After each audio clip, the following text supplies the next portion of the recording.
एक काली एसयूवी गाड़ी ईटानगर के सुनसान रास्ते पर किनारे खड़ी है और वहीं से थोड़ी दूर पर एक बाइक पड़ी हुई है। उस बाइक के आगे का हिस्सा टूटा हुआ है। ये बाइक भीखू की है। भीखू चोटिल किनारे पड़ा हुआ है और सिद्धार्थ को उन लोगों ने पकड़ रखा है। सिद्धार्थ के सामने 5 लोग खड़े हुए हैं, जिसमें से एक ने थोड़े महंगे कपड़े पहन रखे हैं और उसे देखकर ऐसा लग रहा है कि जैसे वो इन सबका मुखिया हो। सिद्धार्थ गुल्लू को अपने साथ लेकर नहीं आया था, जिससे उसकी शक्तियों के काम करने का सवाल ही नहीं उठता था। यहाँ पर सिद्धार्थ ओवर कॉन्फिडेंस में आ गया था। उसे लग रहा था कि उसने योगेंद्र सिंह और डीजीपी शुभांकर मिश्रा को मार दिया है तो अब उसे परेशान करने वाला कोई नहीं है। लेकिन वो नहीं जानता था कि जिसके पास जितनी ताकत और दौलत होती है उसके उतने ही दुश्मन होते हैं। सिद्धार्थ ने अच्छाई करने के चक्कर में बहुत लोगों का नुकसान पहुंचाया था, इसलिए सिद्धार्थ के बहुत सारे दुश्मन हो गए थे। कौन हो तुम लोग और तुमने मुझे क्यों पकड़ रखा है? मैंने तुम्हारा क्या बिगाड़ा है? सिद्धार्थ ने अपने सामने खड़े उस मुखिया से सवाल किया। मेरा तुमने कुछ नहीं बिगाड़ा है। मैं तो भाड़े का हत्यारा हूं। मुझे तो तुम्हें मारने के पैसे मिले हैं, इसलिए मैं तुम्हें मारने चला आया। मुखिया ने सिद्धार्थ को जवाब देते हुए कहा। किसने दिए पैसे? सिद्धार्थ ने अगला सवाल किया। अब ये तो तुम जानो कि तुम्हारे इस शहर में कितने दुश्मन हैं और उनमें से मुझे किसने दिए हैं पैसे। मुझे तो बस तुम्हें मारने के पैसे मिले और मैं तुम्हें मारने आ गया। ऊपर जाकर अब सोचना कि तुमने किस किस का क्या बिगाड़ा है। इतना कहते हुए मुखिया ने अपनी गन निकाल ली और उसके बाद उसने वो गन सिद्धार्थ के ऊपर पॉइंट कर दी थी। चूंकि बुद्धा मार्शल आर्ट्स जंगल के बीच में बना हुआ था, इसलिए वहां तक पहुंचने के लिए सुनसान रास्ते से होकर गुजरना पड़ता था और वो लोग एक सुनसान रास्ते पर ही खड़े थे। वहां पर कोई भी आ जा नहीं रहा था कि वहां रुककर कोई सिद्धार्थ की मदद कर सके। देखो, अगर तुमने मुझे छोड़ दिया तो मैं तुम्हें इससे ज्यादा पैसे दूंगा, सिद्धार्थ ने अपने सामने खड़े हुए मुखिया से कहा। और सिद्धार्थ के इतना कहने के बाद उस मुखिया ने अपनी गन नीचे कर ली थी और उसके बाद सिद्धार्थ के सामने बैठते हुए बोला, तुम कितनी बोली लगा रहे हो अपनी लाइफ की? आई मीन कि कितने पैसे दे सकते हो मुझे? 10 लाख, सिद्धार्थ ने छूटते हुए कहा। और उसके इतना कहते ही सिद्धार्थ के सामने बैठा वो आदमी ठहाके मारकर हंस पड़ा और अपने साथियों की ओर देखते हुए बोला, 10 लाख?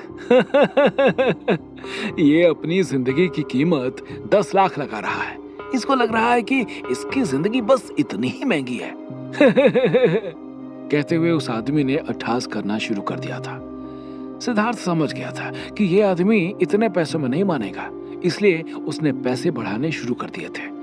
लेकिन उस आदमी ने सिद्धार्थ की बातों पर कुछ रिएक्ट नहीं किया और केवल हंसता रहा।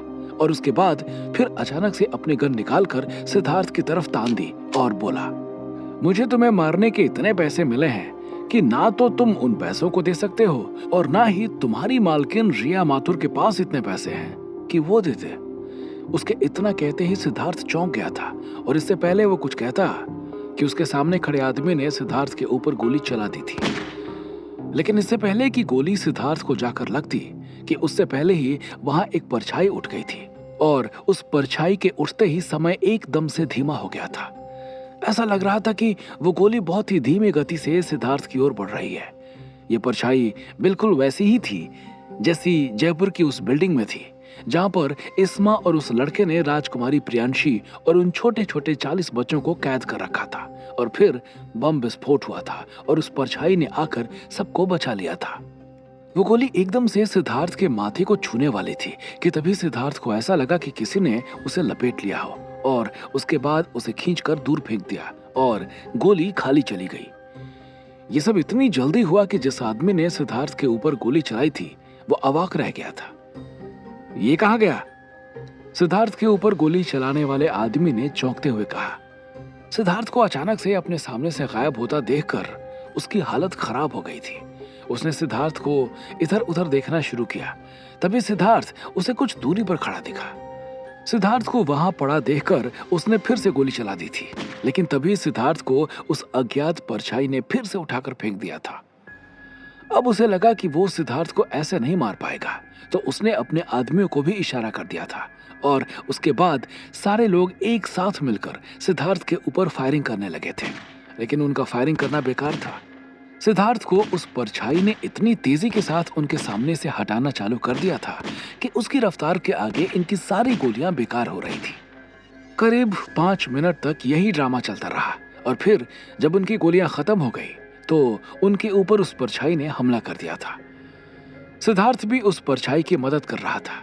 सिद्धार्थ ने मार्शल आर्ट्स के मूव्स का इतना अभ्यास कर लिया था कि उसे उन लोगों को मारने में ज्यादा तकलीफ नहीं हो रही थी।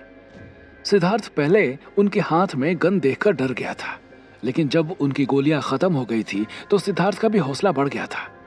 सिद्धार्थ और उस अज्ञात परछाई ने मिलकर उन पांचों को मरणासन कर दिया था और फिर वो परछाई अचानक से गायब हो गई थी।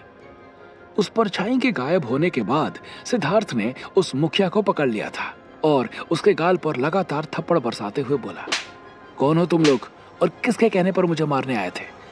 सिद्धार्थ और उस परछाई ने उन आदमियों की हालत इतनी बुरी कर दी थी कि उनके मुंह से आवाज नहीं निकल रही थी। बोलोगे या जान से मार दूं? सिद्धार्थ ने उस आदमी का गला पकड़ते हुए कहा और फिर गला पकड़कर दबा दिया था। बताता हूं। इतना कहकर उस आदमी ने सिद्धार्थ के आगे हाथ जोड़ लिए थे। जल्दी बोल, सिद्धार्थ ने उस आदमी से कहा और उसके इतना कहने के बाद जैसे ही उस आदमी ने सिद्धार्थ को बताने के लिए अपना मुंह खोला कि सिद्धार्थ के सामने ही उसके सिर में कुछ दगा और उसका सिर किसी तरबूज की तरह फट गया था।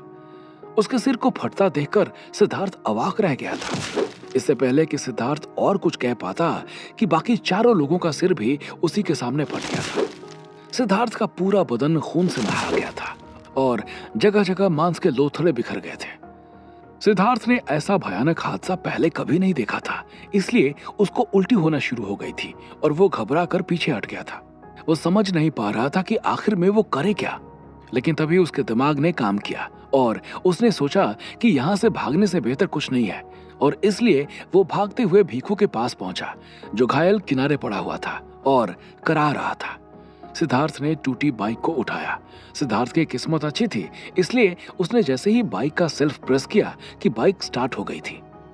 बाइक स्टार्ट होने के बाद सिद्धार्थ की जान में जान आई और उसके बाद सिद्धार्थ ने किसी तरह से भीखू को लादा और उसके बाद वहां से चला गया था। वो तो सिद्धार्थ की किस्मत अच्छी थी कि सिद्धार्थ जंगल के बीच किसी सुनसान रास्ते में था, वरना अगर उसके रास्ते में कोई चेक पोस्ट पड़ता तो सिद्धार्थ को जेल की हवा भी खानी पड़ती। इधर सिद्धार्थ वहां से भागकर बुद्धा मार्शल आर्ट्स की तरफ बढ़ चुका था और उधर दूसरी तरफ रिया माथुर मंदिर से वापस आकर अपनी सोसाइटी के मेन गेट तक पहुंच गई थी। रिया की कार जब सोसाइटी के गेट के पास पहुंची तो सिक्योरिटी गार्ड ने मेन गेट खोल दिया था और जैसे ही रिया की कार अंदर जा रही थी कि सिक्योरिटी गार्ड ने रिया की कार को हाथ देकर रुकने का इशारा कर दिया था। सिक्योरिटी गार्ड के हाथ देने के बाद रिया माथुर ने कार रोक दी थी और फिर गार्ड उसकी साइड में पहुंच गया था। गार्ड को अपनी साइड आता देखकर रिया माथुर ने कार का शीशा खोल दिया था। क्या हुआ? रिया माथुर ने सवाल किया। मैडम, एक लड़का आया था, आपके बारे में पूछ रहा था। उसके पास ना आपका नंबर था और ना ही कोई प्रूफ, तो मैंने उसे वापस भेज दिया, उस गार्ड ने रिया माथुर से कहा। जैसे ही गार्ड ने रिया माथुर से इतना कहा कि उसका दिमाग भन्ना गया था। चूंकि अभी कुछ देर पहले ही रिया ने सिद्धार्थ को देखा था, इसलिए उसके मन में यह शक जाग गया कि कहीं वो सिद्धार्थ ही तो नहीं। क्या नाम था उसका? रिया माथुर ने गार्ड से सवाल किया। सिद्धार्थ नाम बता रहा था। जैसे ही गार्ड ने इतना कहा कि रिया माथुर ने अपना सिर पकड़ लिया था। उसको समझ में नहीं आ रहा था कि आखिर वो गार्ड को कहे तो क्या कहे। उसके बगल में बैठे जगत प्रसाद माथुर का भी चेहरा सफेद हो गया था। तुम सिद्धार्थ को नहीं पहचानते थे? रिया माथुर ने उस गार्ड को हड़काते हुए पूछा। नहीं मैडम, मैं पहचानता तो उसे रोक ना लेता, उस गार्ड ने मायूसी से भरी हुई आवाज के साथ कहा। रिया माथुर का गुस्सा देखकर गार्ड समझ चुका था कि उसने कोई बहुत बड़ी गलती कर दी है। कब आया था? रिया ने सवाल किया। यही करीब आधा घंटा पहले, गार्ड ने जवाब दिया। गार्ड के जवाब देने के बाद रिया माथुर समझ चुकी थी कि अब सिद्धार्थ को इधर उधर ढूंढने का कोई फायदा नहीं है, क्योंकि अब तक वो दूर निकल चुका होगा। क्या किस्मत पाई है मैंने, आज 2 बार वो मेरे सामने आया और दोनों बार मैं उससे मिल नहीं पाई। क्या चाहते हो भगवान आप आखिर? रिया ने दोनों हाथ जोड़ते हुए कहा और ऊपर देखने लगी। इधर रिया सिद्धार्थ से मुलाकात ना होने का दोष भगवान को दे रही थी, उधर दूसरी तरफ सिद्धार्थ, जो कि वहां से भीखू को लेकर भागा था, भागकर बुद्धा मार्शल आर्ट्स पहुंच चुका था सिद्धार्थ जब बुद्धा मार्शल आर्ट्स के अंदर पहुंचा तो वहां पर मौजूद सुरक्षा गार्ड एकदम से चौंक गए थे। क्या हुआ भिखू सर को? वहां मौजूद एक गार्ड ने सिद्धार्थ की तरफ देखते हुए कहा, हमारा एक्सीडेंट हुआ है, जल्दी से बीरेन अंकल को सूचना दो। सिद्धार्थ ने उस गार्ड से कहा और भीखू को वहां अंदर बने हॉस्पिटल की ओर लेकर दौड़ पड़ा था और वो गार्ड बीरेन शर्मा को एक्सीडेंट की सूचना देने चला गया था। जैसे ही बीरेन शर्मा को यह पता चला कि सिद्धार्थ और भीखू का एक्सीडेंट हो गया है, वो बहुत ज्यादा घबरा गए थे और भागते हुए हॉस्पिटल की ओर चल पड़े थे। बीरेन शर्मा को भागते देखकर सिद्धार्थ के कमरे में आराम से सो रहे गुल्लू को भी एहसास हो गया था कि कुछ गड़बड़ हो गई है और वो भी भागते हुए हॉस्पिटल की तरफ चल पड़ा था। सिद्धार्थ ने हेलमेट नहीं लगाया हुआ था और वो पीछे बैठा हुआ था। उसके बावजूद उसे कम चोट आई थी, इसलिए उसका प्राथमिक इलाज चल रहा था। लेकिन गाड़ी चला रहे भीखू के हाथों में और दोनों पैरों में बहुत चोट आई थी। उसका दाहिना हाथ 3 जगह से टूट गया था, जिसकी वजह से उसे ऑपरेशन थिएटर में शिफ्ट कर दिया गया था। वीरेन शर्मा और गुल्लू समेत बाकी लोग हॉस्पिटल में पहुंच चुके थे। गुरबचन को भी सिद्धार्थ के एक्सीडेंट की सूचना मिल गई थी और वो भी भागते हुए हॉस्पिटल पहुंच गया था। क्या हुआ सिद्धार्थ? कैसे लगी चोट? और भीखू कहाँ है? वीरेन शर्मा ने सिद्धार्थ के पास पहुंचते हुए कहा और उसके बाद सिद्धार्थ ने उनको जो कुछ भी हुआ था केवल उस परछाई के बारे में छोड़कर सब कुछ बता दिया था। जब वीरेन शर्मा ने यह सुना कि जिन्होंने सिद्धार्थ के ऊपर अटैक किया था उनके सिर फट गए हैं, तो उनका कलेजा कांप गया था। उन्हें सिद्धार्थ के ऊपर एक नई मुसीबत आने का एहसास हो चुका था। इधर वीरेन शर्मा सिद्धार्थ को लेकर परेशान हो रहे थे, दूसरी तरफ रिया माथुर सिद्धार्थ के बारे में सोचते हुए अपने बंगले पर पहुंच गई थी। रिया माथुर जब बंगले पर पहुंची और अंदर घुसी तो उसे वहां का नजारा बदला हुआ दिखाई दिया। सुयश बाहर मुंह लटकाए बैठा हुआ था और उसके बगल में वो डॉक्टर भी बैठा हुआ था जो अमन का इलाज कर रहा था। उसके सिर से खून निकल रहा था और वो नर्स जो अमन की सेवा में लगी हुई थी वो उस डॉक्टर के सिर पर पट्टी बांध रही थी। ये सब देखकर रिया समझ गई कि कुछ बड़ी गड़बड़ हो चुकी है और जब वो भागते हुए उस कमरे में पहुंची तो अपने सामने का नजारा देखकर उसके होश उड़ गए थे। जिस बिस्तर पर अमन लेटा हुआ था वहां पर ढेर सारा खून बिखरा हुआ था और उसके साथ साथ अमन वहां से गायब था। अमन के बिस्तर पर खून और अमन को गायब देखकर रिया माथुर के होश उड़ गए थे और वो अमन के गायब होने के पीछे की सच्चाई जानने के लिए लौट पड़ी थी। आखिर किसने किया है सिद्धार्थ के ऊपर हमला और कौन है उस हमले के पीछे? आखिर कहां गायब हो गया है अमन? क्या अमन के गायब होने का है उस हमले से संबंध?